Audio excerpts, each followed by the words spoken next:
은퇴 후 매달 100만 원으로 사는데 이 사람들은 왜 전혀 불안해 보이지 않을까요? 지금부터 그 비밀을 낱낱이 공개합니다. 여러분 안녕하세요? 오늘도 75 먹은 늙은이가 차 한 잔 가지고 이렇게 여러분 앞에 나섰습니다. 여러분, 혹시 요즘 최근에 이런 생각 해보신 적 있으신가요? 은퇴하고 나면 과연 내가 얼마나 필요한가? 많은 분들이 은퇴 준비를 할 때 목표 금액만 생각하십니다. 5억, 10억, 20억? 숫자만 키우면 안심이 될 거라고 믿죠. 그런데 놀라운 사실이 있습니다. 실제로 은퇴 후 행복하게 사는 분들을 만나보면 돈이 많아서가 아니었습니다. 그분들에게는 공통된 5가지 비밀이 있었어요.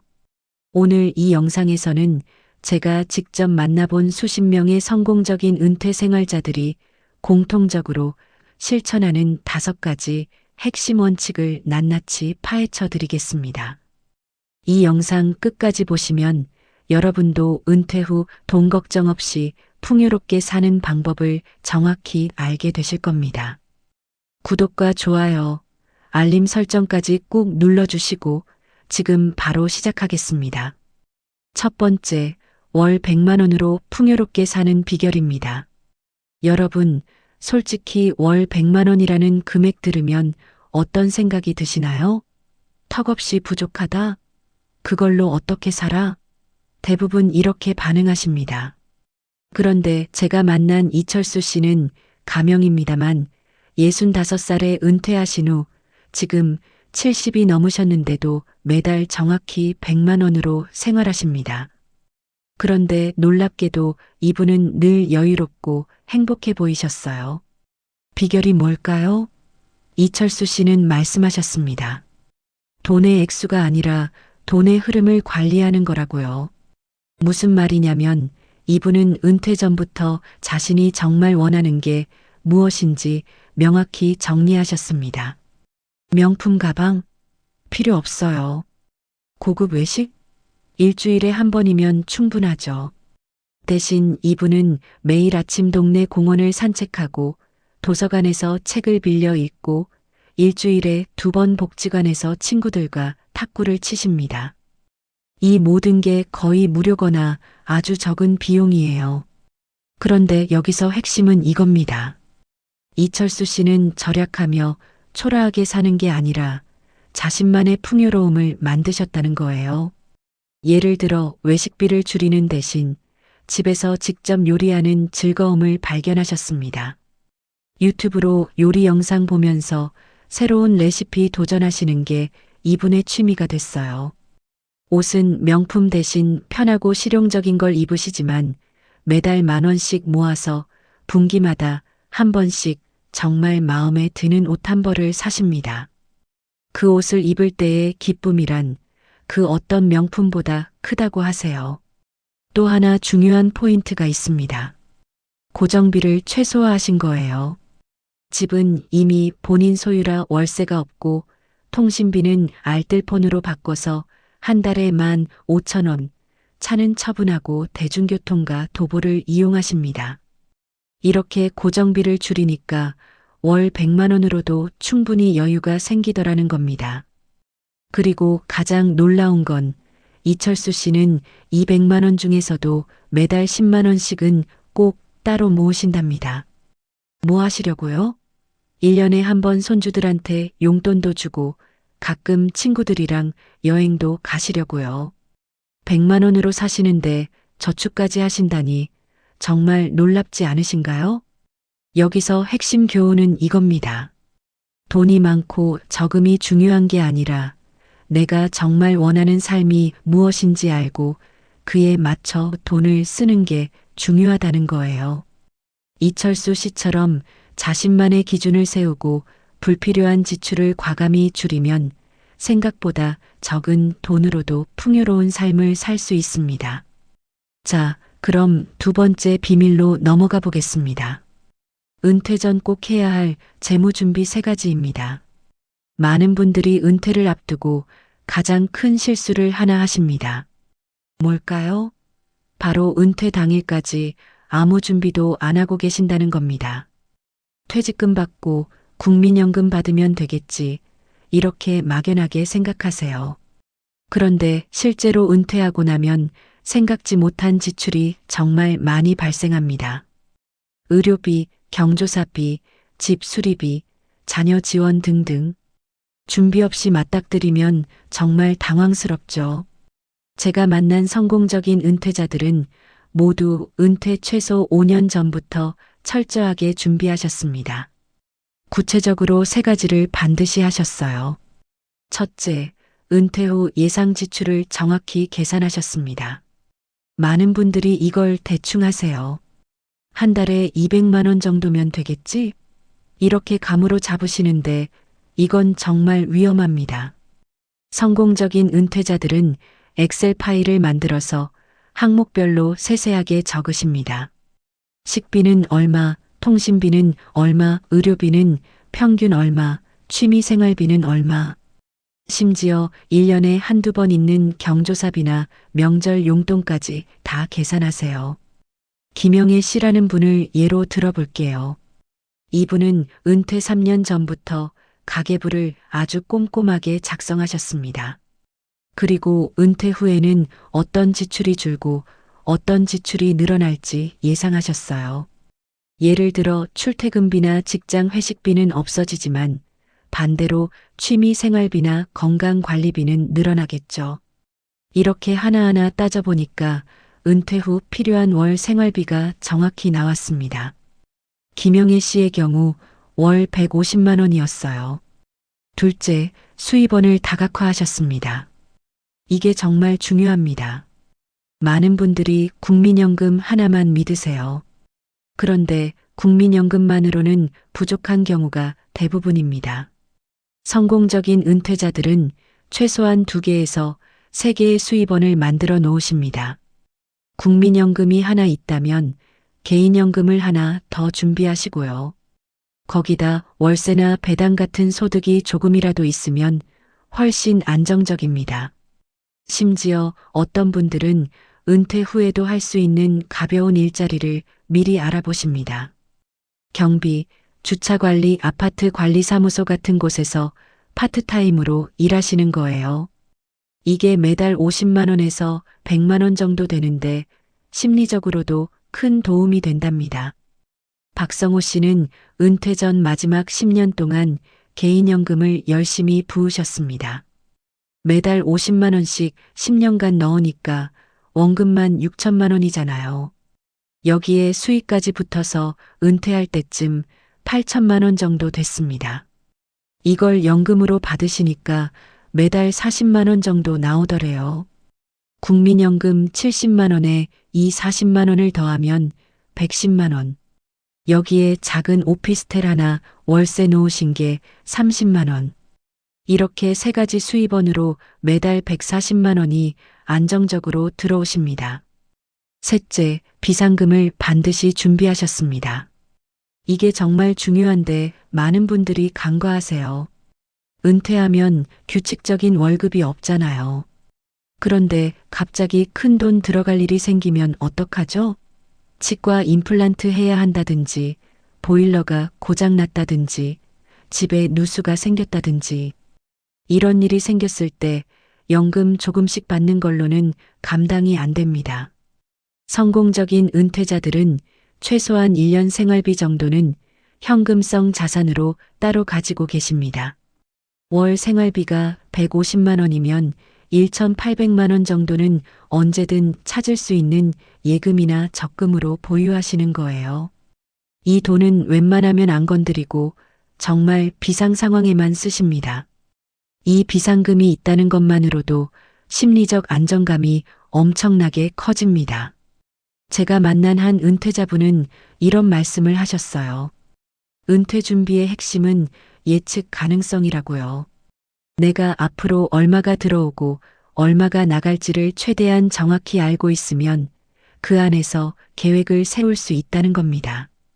반대로 이게 불확실하면 항상 불안하고 돈을 쓸 때마다 죄책감이 든다고 하세요.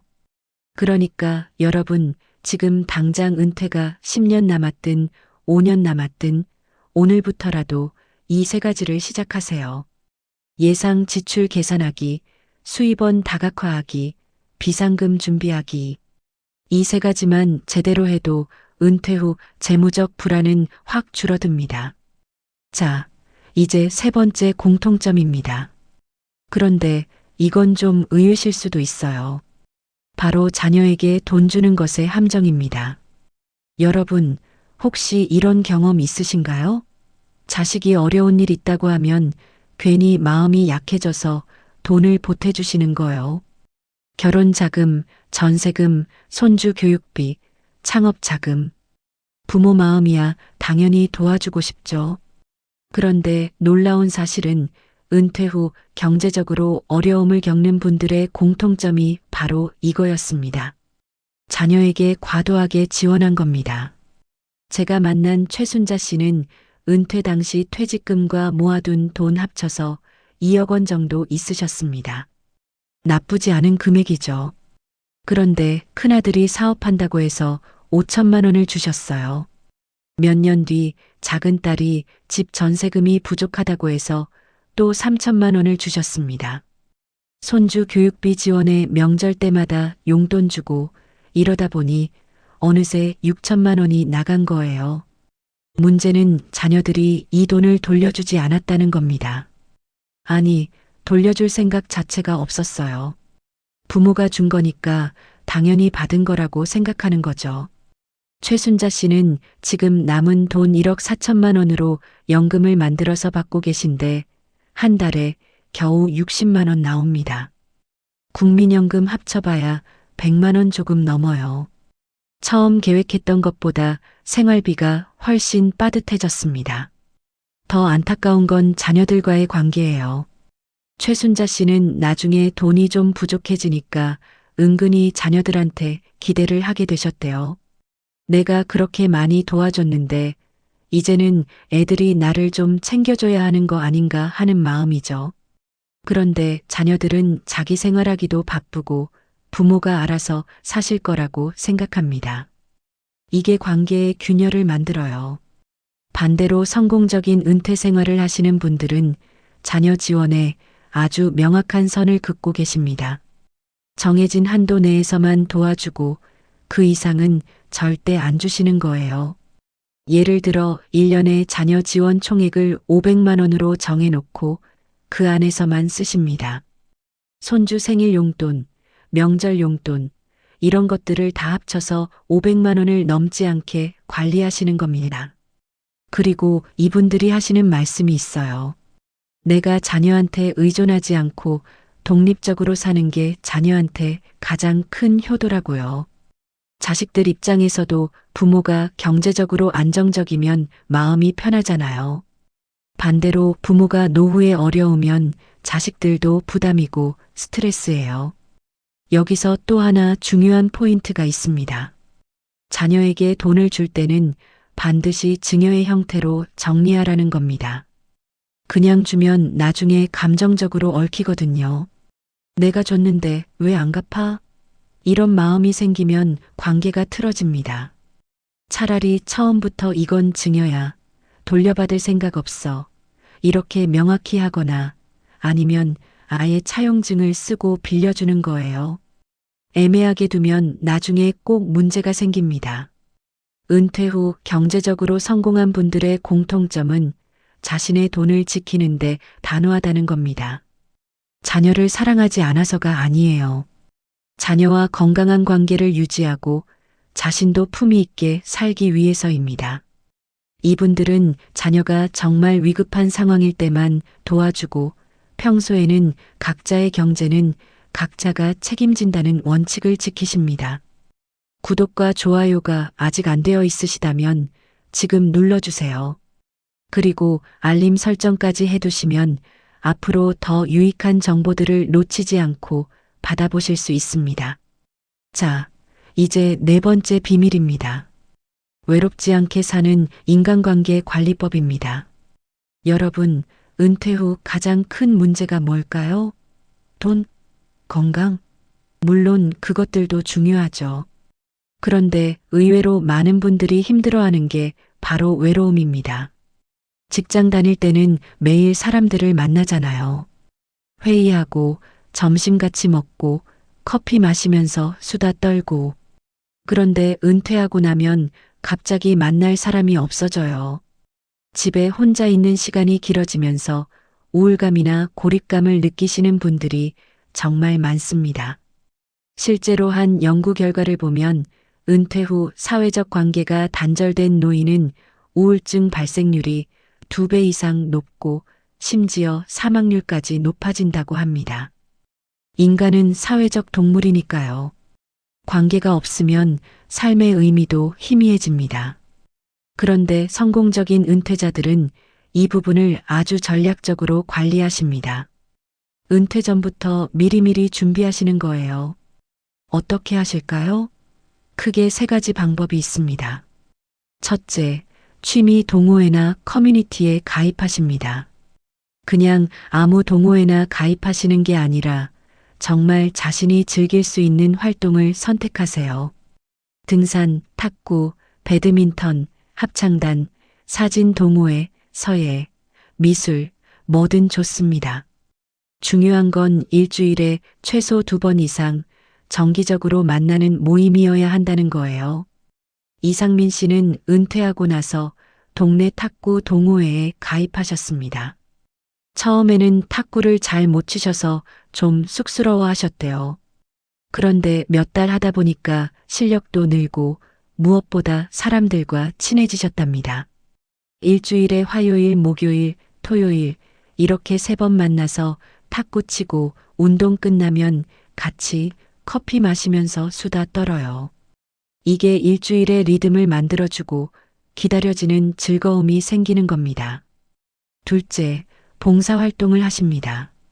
봉사라고 하면 거창하게 들리지만 사실 아주 간단한 것부터 시작할 수 있어요. 복지관에서 배식 봉사, 도서관에서 책 정리, 지역 아동센터에서 아이들 돌봄 보조, 이런 것들이죠. 봉사활동은 2가지 효과가 있습니다. 하나는 사람들을 만나는 거고 또 하나는 내가 누군가에게 도움이 되고 있다는 보람을 느끼는 거예요. 한 은퇴자분은 일주일에 1번 지역 도서관에서 어린이 책 읽어주기 봉사를 하십니다. 아이들이 자기를 기다리고 좋아하는 게 너무 뿌듯하대요. 그리고 함께 봉사하는 다른 어르신들과도 친해져서 봉사 끝나고 같이 식사하는 게 일주일의 하이라이트라고 하세요. 셋째, 기존 인간관계를 적극적으로 유지하십니다. 은퇴하면 옛날 직장 동료들이나 친구들과 자연스럽게 멀어지기 쉬워요. 바쁜 일상이 없으니까 연락할 핑계도 없고요. 그런데 성공적인 은퇴자들은 이 관계를 놓치지 않으려고 노력하십니다. 한 달에 1번이라도 옛날 동료들과 점심 약속 잡고 친한 친구들과 정기적으로 만나세요. 김대수 씨는 은퇴 후 대학 동창들과 한 달에 1번 등산 모임을 만드셨습니다. 똑같은 멤버 6명이 매달 셋째 주 토요일에 만나서 근교산을 오르세요. 10년 넘게 이 모임이 계속되고 있는데 이게 김대수 씨한테는 정말 소중한 시간이랍니다. 등산하면서 서로 근황도 나누고 고민도 털어놓고 때로는 그냥 말없이 같이 걷기만 해도 위로가 된대요. 여기서 중요한 포인트 하나 더 말씀드릴게요. 인간관계는 숫자가 아니라 질입니다. 아는 사람 100명보다 진짜 마음 터놓을 수 있는 친구 3명이 훨씬 중요해요. 은퇴 후에는 넓고 얕은 관계보다 좁고 깊은 관계에 집중하세요. 정말 편하게 만날 수 있고 서로 어려울 때 도움 줄 수 있는 몇 명의 친구면 충분합니다. 그리고 또 하나, 배우자와의 관계도 새롭게 정립해야 합니다. 직장 다닐 때는 하루 종일 떨어져 있다가 저녁에만 잠깐 보잖아요. 그런데 은퇴하면 24시간 같이 있게 돼요. 이게 생각보다 쉽지 않습니다. 은퇴 후 부부 갈등이 급증하는 이유가 바로 이거예요. 성공적인 은퇴 부부들은 함께하는 시간과 각자만의 시간을 적절히 분배하십니다.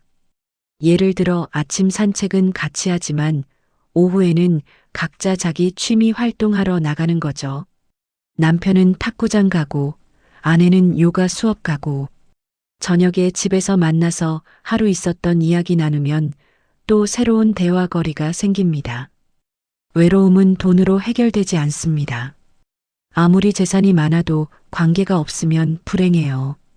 반대로 돈이 많지 않아도 좋은 친구들과 즐거운 활동이 있으면 행복합니다.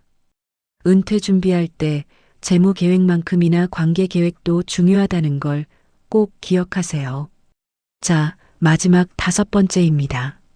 성공적인 은퇴 생활자들의 하루 루틴입니다. 여러분, 은퇴하면 시간이 정말 많아지잖아요. 어떤 분들은 이게 축복이라고 생각하세요. 드디어 하고 싶은 거 마음껏 할 수 있다고요. 그런데 의외로 많은 분들이 이 자유로운 시간을 감당하지 못하십니다.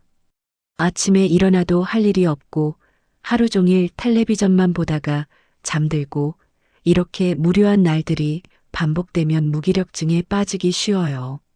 성공적인 은퇴자들은 이걸 아주 잘 알고 계십니다. 그래서 이분들은 은퇴 후에도 규칙적인 루틴을 만드세요. 자유롭지만 방종하지 않은, 여유롭지만 게으르지 않은 하루를 설계하시는 거죠. 실제로 제가 만난 행복한 은퇴자 10명의 하루 일과를 분석해 봤더니 놀라울 정도로 공통점이 있었습니다. 한번 들어보세요. 우선 아침 기상 시간이 규칙적입니다. 대부분 새벽 5시에서 6시 사이에 일어나세요. 은퇴했다고 늦잠 자는 게 아니에요. 왜냐하면 아침 시간이 하루 중 가장 머리도 맑고 몸도 가벼운 황금 시간대거든요. 이 시간을 놓치지 않으려고 일찍 일어나십니다. 일어나자마자 가볍게 스트레칭 하시고 물 한 잔 드시고 그 다음 30분에서 1시간 정도 가벼운 운동을 하십니다. 집 근처 공원 산책, 아파트 주변 걷기, 간단한 맨손 체조, 이런 거예요. 이게 하루를 시작하는 신호가 됩니다. 운동 끝나고 집에 와서 샤워하고 아침 식사 준비하세요. 아침은 거르지 않고 꼭 챙겨 먹으십니다. 밥이든 빵이든 간단하게라도 드세요. 그리고 식사 후에 신문을 보시거나 책을 읽으십니다. 이게 오전 9시쯤까지의 루틴이에요. 오전 시간에는 주로 집안일이나 개인 활동을 하십니다.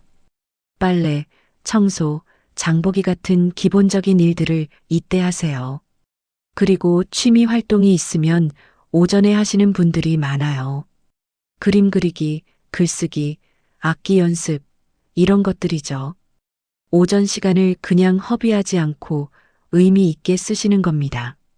점심은 12시에서 1시 사이에 드시는데 가능하면 집에서 해 먹으십니다. 외식은 일주일에 한두 번 정도만 하세요.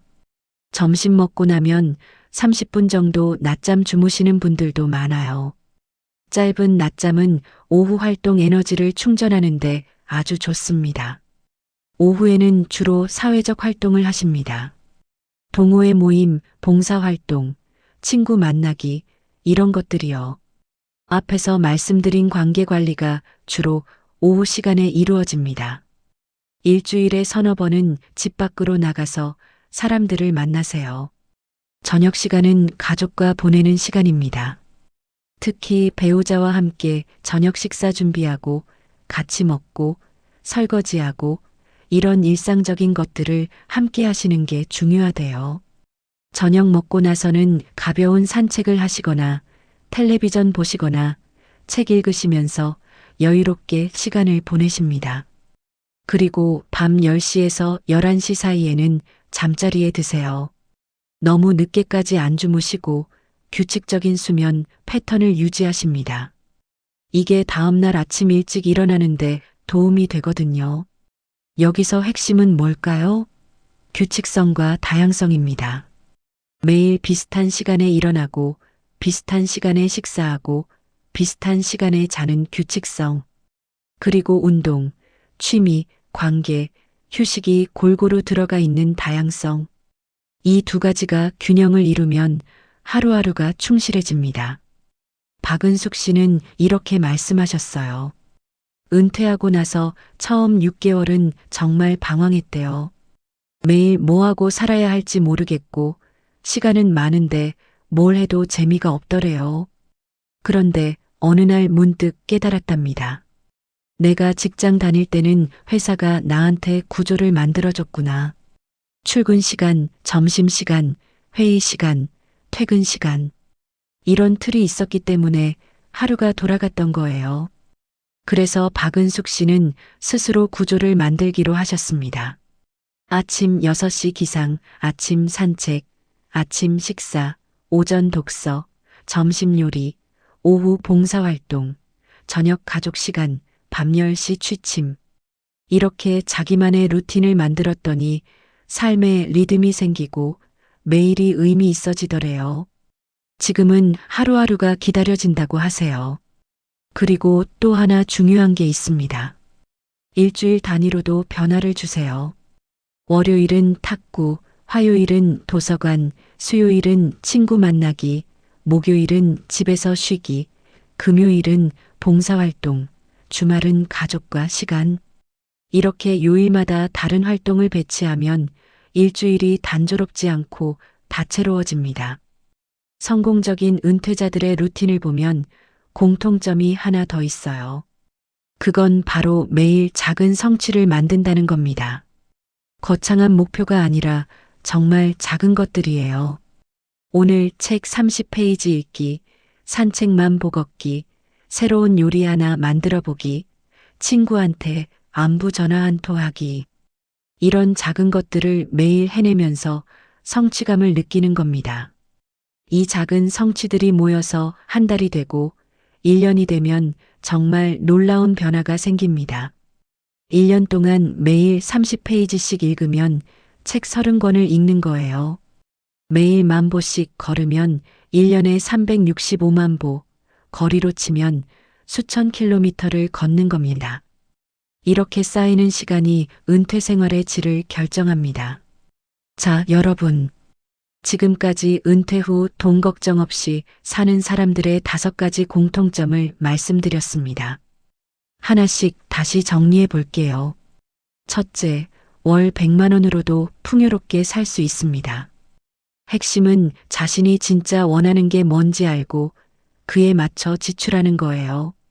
고정비를 줄이고 불필요한 지출을 과감히 없애면 생각보다 적은 돈으로도 충분히 행복할 수 있습니다. 둘째, 은퇴 전 재무 준비를 철저히 하세요. 예상 지출 계산하고 수입원 다각화하고 비상금 준비하는 이 3가지만 제대로 해도 은퇴 후 재무 불안은 크게 줄어듭니다. 셋째, 자녀에게 돈 주는 것에 명확한 선을 그으세요. 무한정 지원하면 나중에 자신도 어려워지고 관계도 틀어집니다. 정해진 한도 내에서만 도와주고 자녀의 경제는 자녀가 책임지게 하세요. 넷째, 인간관계를 적극적으로 관리하세요. 취미 동호회 가입하고 봉사활동하고 기존 친구들과 정기적으로 만나세요. 외로움은 돈으로 해결되지 않습니다. 관계가 풍성해야 은퇴 생활이 행복합니다. 다섯째, 규칙적인 하루 루틴을 만드세요. 일찍 일어나고 운동하고 의미 있는 활동으로 하루를 채우고 규칙적으로 자는 패턴을 유지하세요. 그리고 매일 작은 성취를 만들어 가세요. 이 5가지는 특별한 재능이나 큰 돈이 필요한 게 아닙니다. 누구나 실천할 수 있는 것들이에요. 중요한 건 알고 있는 것과 실천하는 것은 다르다는 겁니다. 오늘 이 영상을 보셨다면 내일부터라도 하나씩 시작해 보세요. 은퇴는 끝이 아니라 새로운 시작입니다. 직장에서 해방되어 비로소 내 인생을 살 수 있는 시간이에요. 돈이 많고 적음보다 중요한 건 어떻게 사느냐입니다. 오늘 말씀드린 5가지 원칙을 실천하시면 여러분도 은퇴 후 돈 걱정 없이 풍요롭고 행복한 삶을 사실 수 있습니다. 구독과 좋아요, 알림 설정 꼭 부탁드립니다. 여러분의 행복한 은퇴 생활을 진심으로 응원합니다. 다음 영상에서 더 유익한 정보로 찾아뵙겠습니다. 감사합니다.